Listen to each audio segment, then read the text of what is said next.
You made it to level 2, deeper questions leading to deeper answers. I'm Tomas Garza, and I'm here to help you decide to transform. I'll be setting the pace for the process to support your unfolding. Learn and commit to a practice that brings simplicity and then awareness of what is ready to be released. Join me now and allow the experience of a deeper sense of love.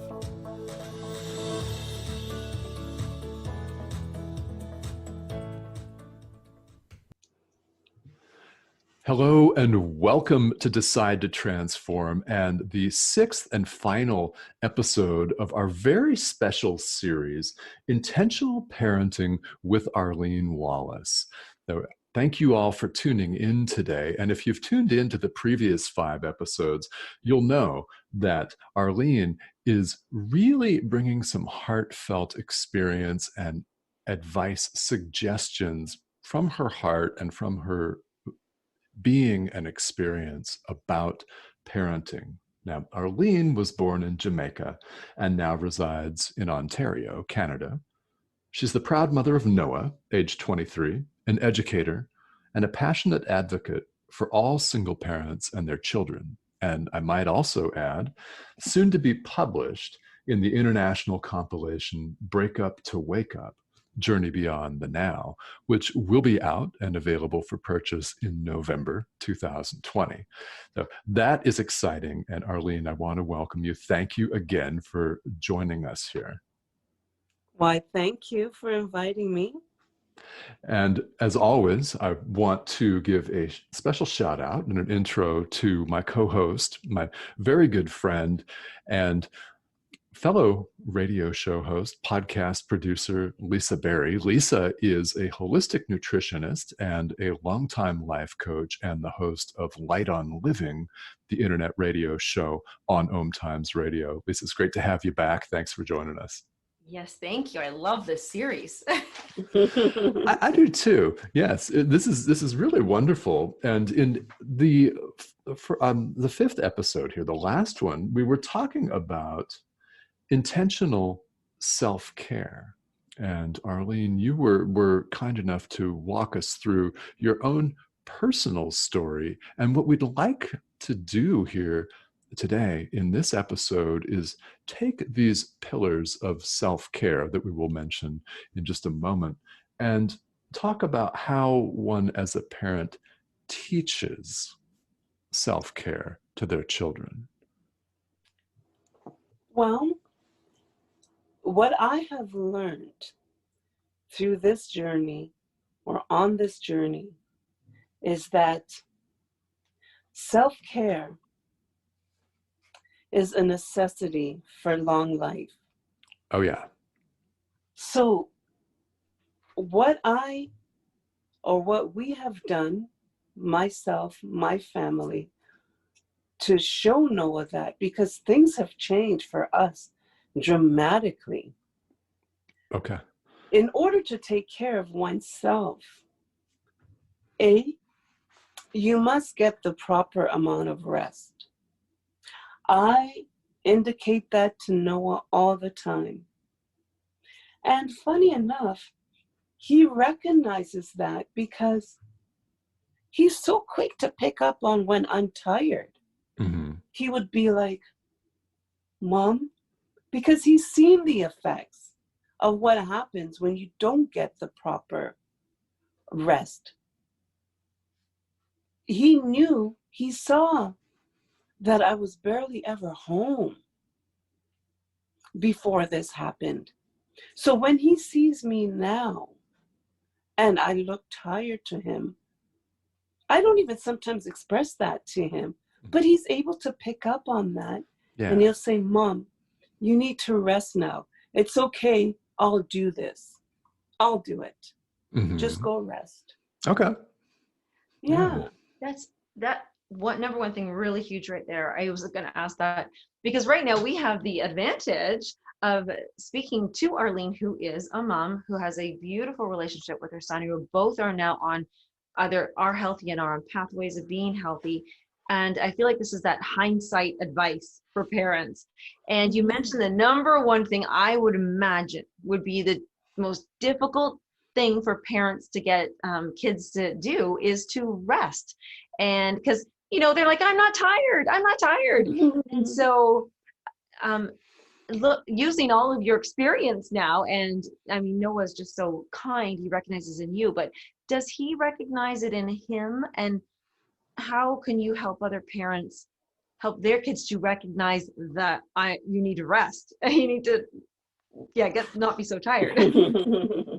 Well, before this happened, he could not admit when he was tired. He'd be nodding in the car and, no, I'm not tired. I'm like, but Noah, you're sleeping. No, I'm not. No, Mom, I'm just resting my eyes. Thank you. Yes, that's right. Yeah. But now, when he is tired, he will go downstairs in the basement and he will just sit there, or he will fall asleep without no issues, no battles. Yeah. I think So he does. That's the thing, is that I think kids, as they're growing up, they think they're going to miss out on something, but because as parents and as adults, I think we model that, like, no, I have to be at work because I'm going to miss this, or I think they see parents modeling that the parent will miss out on an opportunity. And in a child's mind, they say, well, I'm going to miss out on fun. And so it's so important to, as you said, as a parent, to say, no, I'm going to come home and be at this time and get my rest at this time, and show them that they're not missing out on anything. They're actually having a longer, healthier life. Exactly. Because that was the impression that I had impressed upon him, that she must be on the go. Something's happening. So I can't miss out on anything either. But now his mentality has changed, and he sees, I am so proud of him in the way he eats, especially. He no longer eats on the road. Like, he doesn't really eat fast foods anymore like he used to. It used to be McDonald's, used to be Harvey's, it used to be Wendy's. Fries, pop, burger. Yeah. Those are the 5 food groups: Hardee's, Burger King, Wendy's, McDonald's, right? Jack in the Box. Yeah. And does he witness you now? Are you modeling different food habits so that you're showing self-care? Absolutely. How do parents do that? How can parents recognize that their role in how they eat is literally affecting the self-care of what the child will step into? Because remember, you are the first example, and I can't stress that enough to the child without even inherent words. Your actions speak louder than words, and there are natural consequences, good or bad.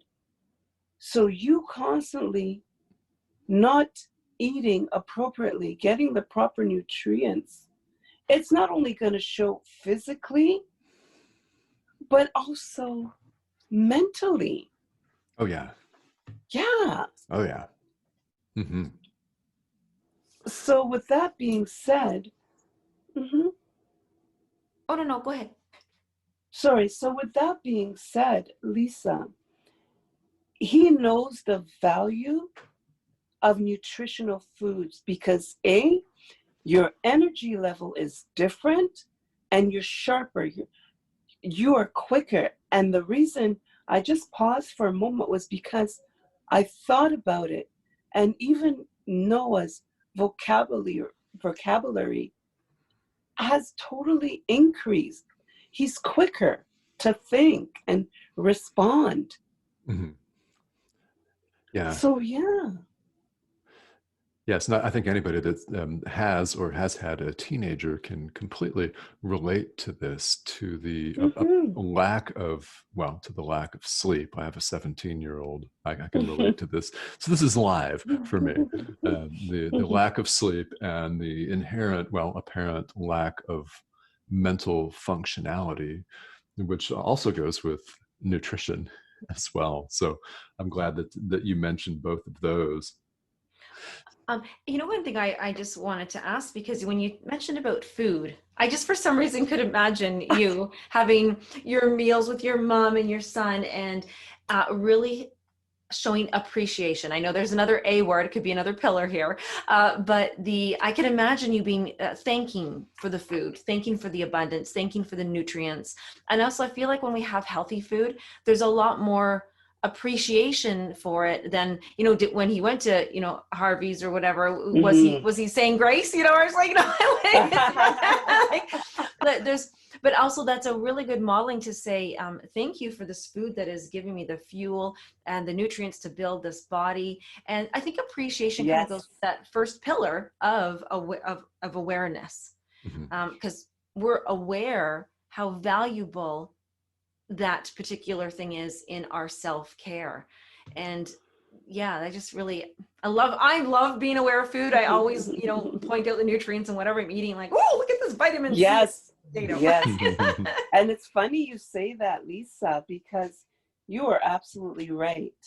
9 times out of 10 now, we have meals as a family, we grace the food, and we say thank you for the nutrients in this food that helps our bodies heal. Yeah, right. Yes. So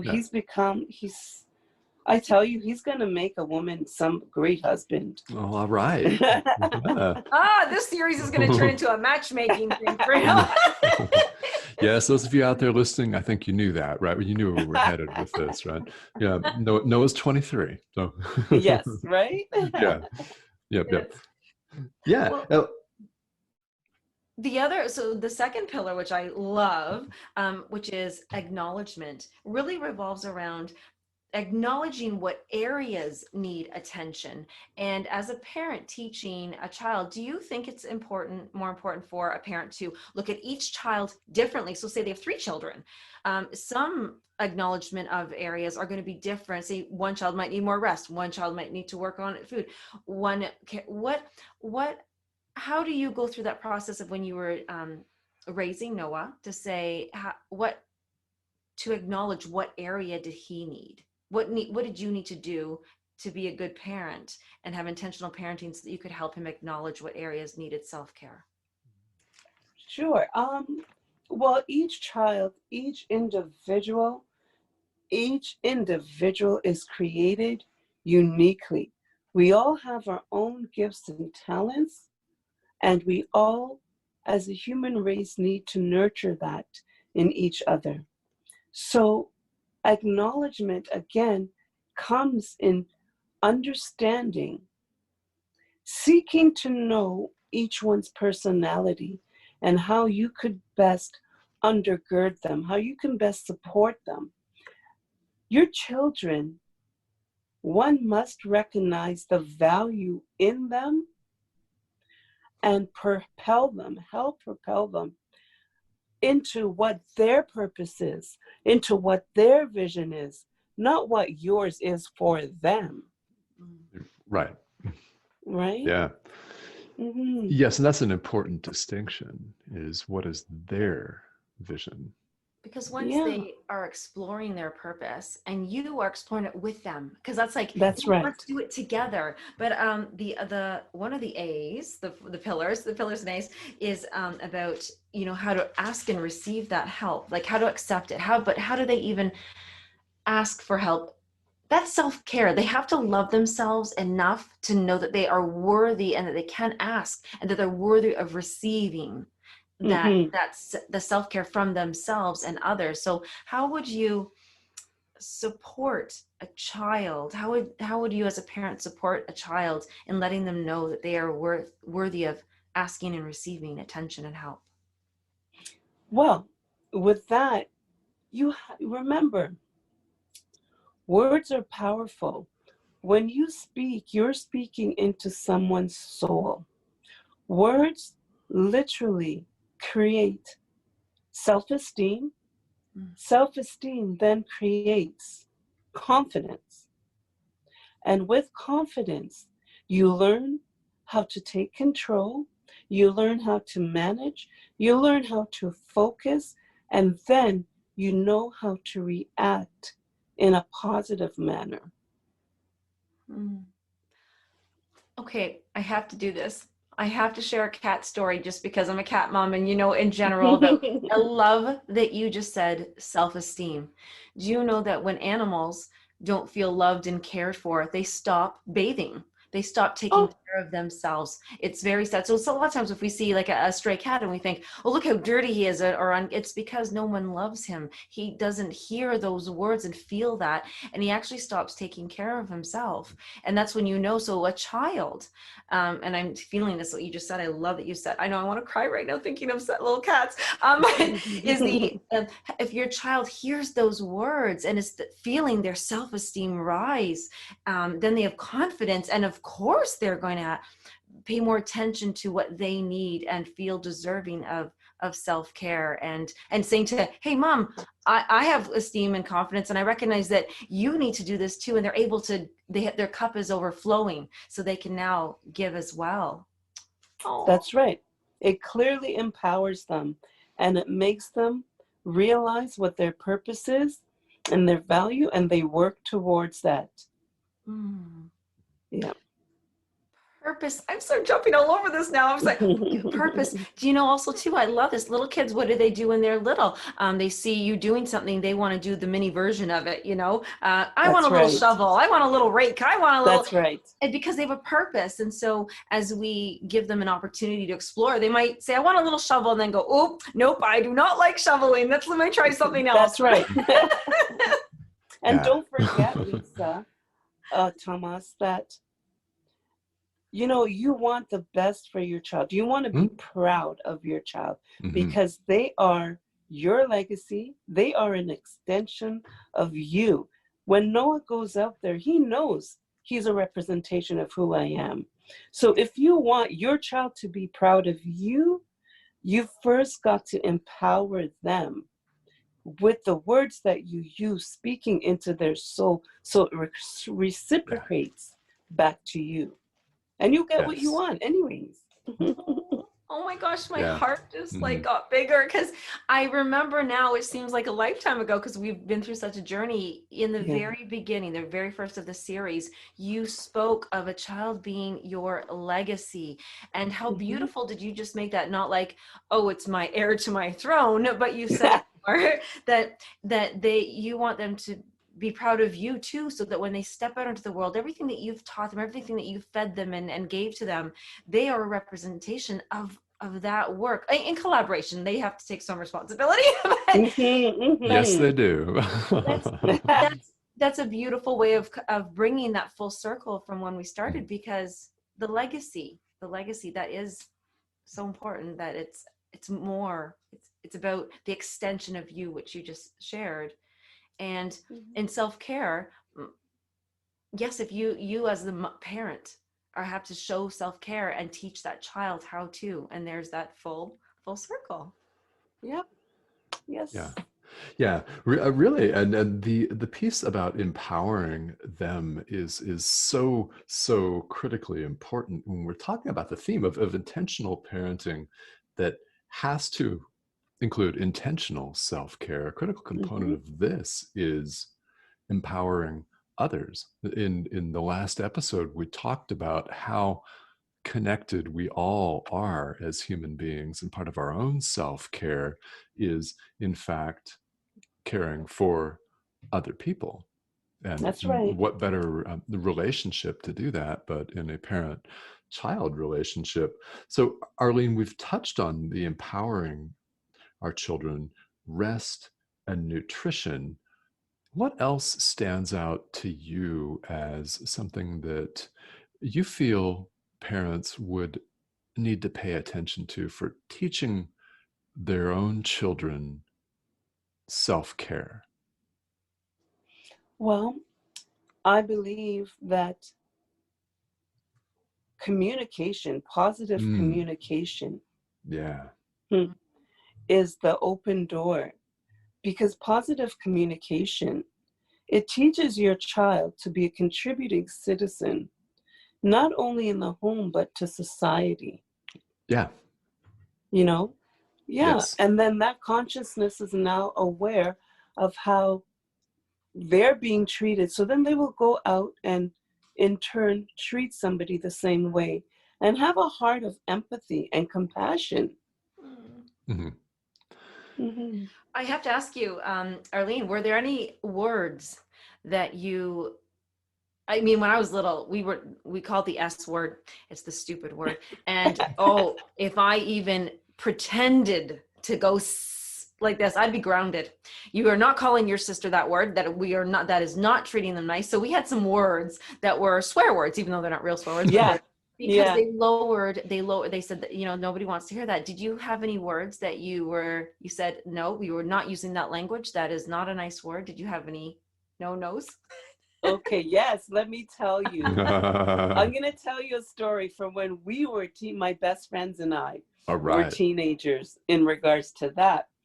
So my best friend and I, we're from that place, that family where you cannot use those words, period, growing up. So one day we went to our other friend's house because we were all going to hang out.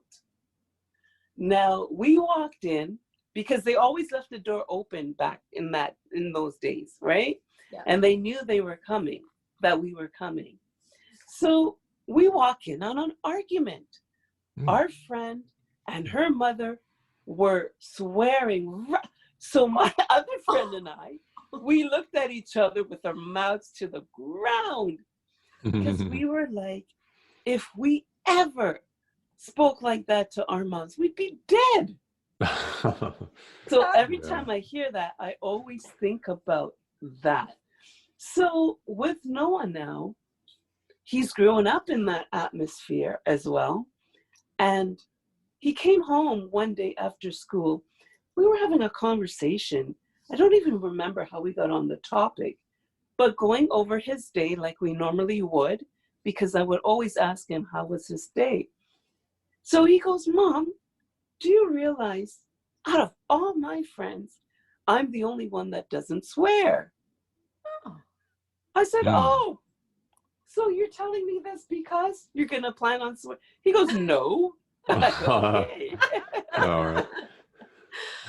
That's awareness. That's a pillar right there. And it's he feels that there's a different level of respect that he feels. And I was really curious about that. And I also love it because as we contribute in the community, that was one of my mother and father's biggest thing was they always said, we're proud of you if you are contributing to society and connecting with the community. And when I was grounded, by the way, if I did say any bad words, my punishment, which not really punishment, was treatment, was I had to do community work. Like forget community services. My parents made me go do charity work all the time, but I loved it. But I love that's when you instill self-care and respect the way you are and you're modeling it to your child and teaching them, they can go out in the community and feel proud and know they're uplifting and they're teaching that self-care. That's right. So I love that you said that's right. Contribution. Self-care is contribution. That's right. And I always tell him to humble himself as I do myself. That's the one thing I have really learned more so is to humble myself. Stop, look, listen. And I always also tell him, Noah, find the genius in you.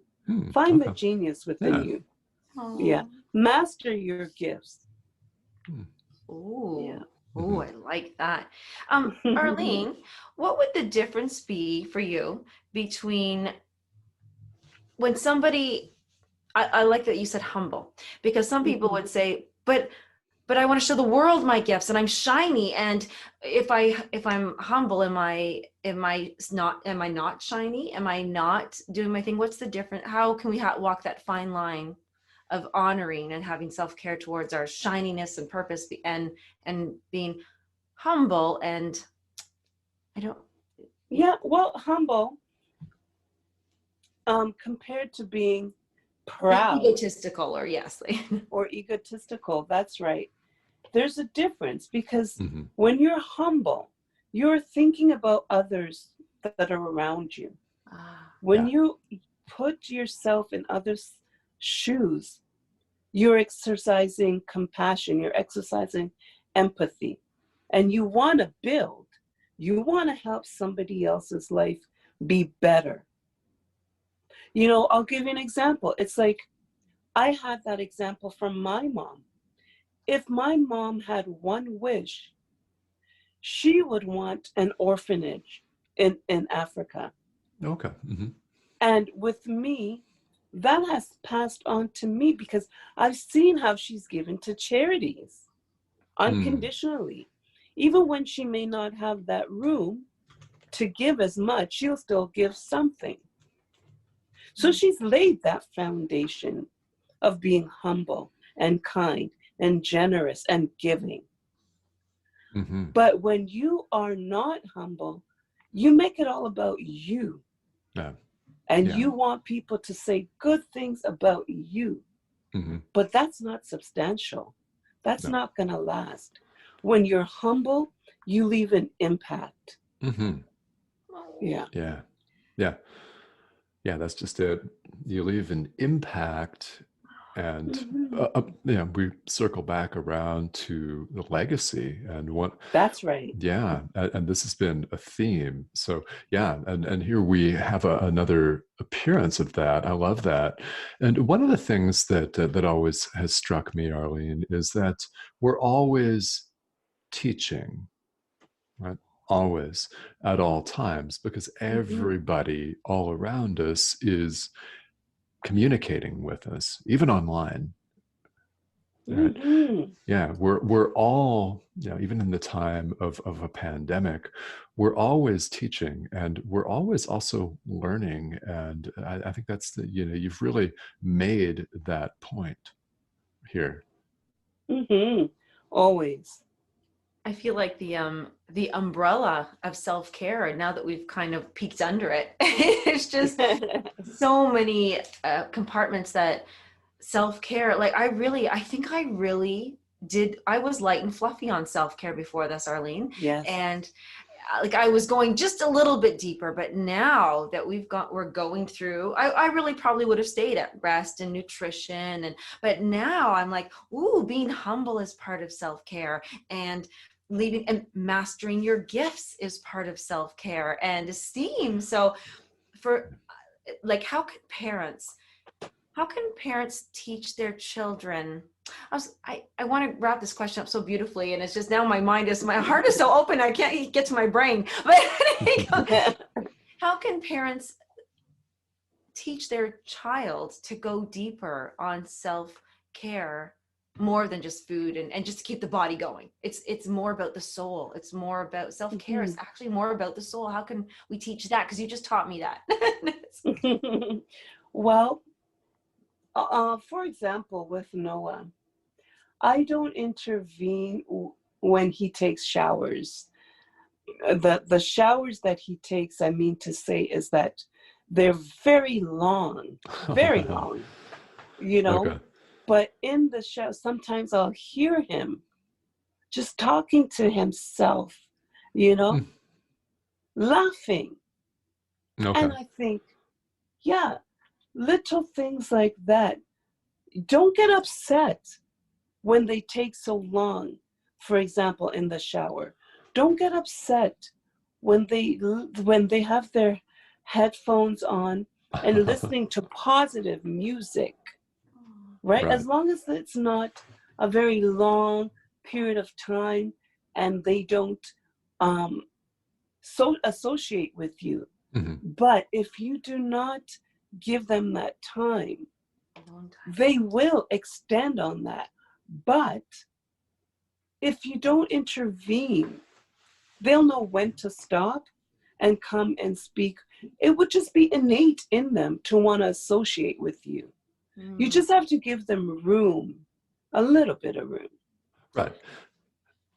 That was so big. Okay, so I was Mhm. writing. I was like, yeah, get alone time. I remember I loved my alone time, and I love that you said Yeah. didn't intervene, and they'll innately know when to come. Now, here's one of the pillars. It's back to awareness. If a parent, if you're noticing your child is not coming to you, is not taking off those earphones ever, then they are perhaps in isolation, or you're not modeling something that perhaps they need from you. So they're not going to go, hey, I want to hang out with mom or dad, because No. they're like, ugh, I don't feel good about myself when I'm with them. I don't feel. So that might be a good, some cues there to say, yeah, don't intervene and don't micromanage and but they do need their alone time. And then when they do come, I remember I used to be so excited. My mom's passed, but I'd be like, I'm going to go have tea with my mom today. And I'm going to bring this to show her and this to show her. And I am in my 40s, and I was 30 when she passed. But I'm like, oh, I can't wait to, because I really, she made me feel good to be with her. And to me, that was self-care, and it's self-care. I just love that you said about, that alone time. They need time to get to know themselves and to come to you. Yes. Say, I would like this lesson now, please. Yes. Because you know what, especially since this has happened with me, we eat at the dinner table like I said, 9 times out of 10 now. And when we're there, we're talking. Nobody has their phones. No one has their phones. And we're talking, we're laughing, because Noah is like, my mom is humorous too, so it's a good time. Like, we talk and we laugh. And I say, no, I know where you got your humor from. It's from me. Oh, well, there you go. But then my mother's like, no, it's from me. So it's a beautiful thing. Yeah, and I think that's really important for all parents, isn't it? That we just kind of emphasize that it's a balance of letting kids have their own space, because ultimately, as human beings, if someone is forcing, if we feel like a decision's being forced on us, then, well, we end up doing precisely the opposite. That's right. So, yeah. And I find what's happening now in our culture, barely anybody sits at the table and eats together now. It's, even with a regular steel knife and fork, Yes. Yeah, I do. There's all kinds of things. People eating in front of the TV and microwave burritos and TV dinners and the 5 food groups that we mentioned earlier, including Hardee's and Burger King. Yeah, these are all very, very important pieces. And Arlene, before we wrap up here, anything else that you would like to add as far as teaching your children the practice and the importance of self-care? Well, again, like I said, I believe that positive communication is so effective. You will see the difference if you constantly speak positively. And I know that because I've experienced this myself. Because prior to knowing and experiencing what I know now, I didn't do that. I traumatized my son when he was younger because I was dominant, not listening to him. And that was out of fear.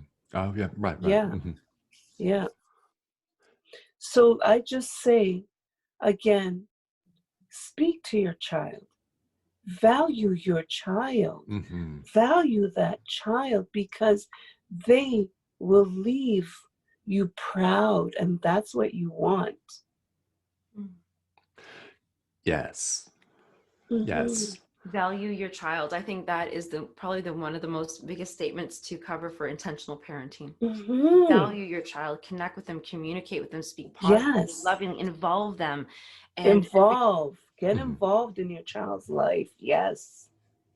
Those are really good self-care. I'm moving all of those nice, warm heart emotions over to self-care now. From now on, that's that. Yeah. And it's so much fun, Arlene. This has been so much fun as we've done these episodes to see and feel the depth of the conversation increase. And we've gone deeper into your own experience and what it's like to be a parent. And I know that we've talked about so many helpful things for parents everywhere. And what I want to Mm-hmm. do here is, as we wrap up this episode, the pillars of self-care that Lisa and I have been discussing with you, once again, for those who may not have caught this at the outset, are awareness, acknowledgement, addressing, and accepting. So awareness, That's right. acknowledgement, addressing, and accepting, 4 pillars of self-care, which is all important. So, Arlene, we have enjoyed this series with you very much. And I know the listeners have too. How can people get a hold of you if they would like to speak with you further? Well, my number is 416-738-6003. Okay. And that's your cell phone, yes? Correct, Okay. yes. Yeah. So the cell phone, and Arlene is based in Canada. So for those dialing internationally, it's +1 416 738 6003 to reach you for, well, encouragement, for tips, for a shared experience around intentional parenting. So, Arlene, Yes. thank you so much for joining us on the show here today and for the entire episode. This has been wonderful. Thank you. And I really value this episode, and I appreciate you and Lisa Thomas. Oh, Nikki, it's our pleasure. Absolutely our pleasure. I've learned so much, and I've been reminded of so many beautiful memories of my parents parenting me, and I can't wait for everybody to hear the entire series. There's not one episode to miss. So if anybody's just catching this one, just make sure that you get them all, because they'll make you just feel happy and glowy after. I love it. Thank you, Arlene, so much. You're welcome. And this has been Intentional Parenting with Arlene Wallace. That's the name of the series here on Decide to Transform. And all of these shows will be out. And we do want to invite you all to stay tuned in November for Break Up to Wake Up, Journey Beyond the Now. Happy to announce that Arlene is writing a chapter in this international compilation. And it's going to be full of impact and a lot of heartfelt advice and experience. So look forward to that. That's going to be called Break Up to Wake Up, out in November 2020. So I had to throw in a plug for that one there, Arlene. So thank you so much again for joining us here on Decide to Transform. And on behalf of my co-host, Lisa, Arlene, thank you. This has been a pleasure. And thank you all for tuning in today. Bye. Bye.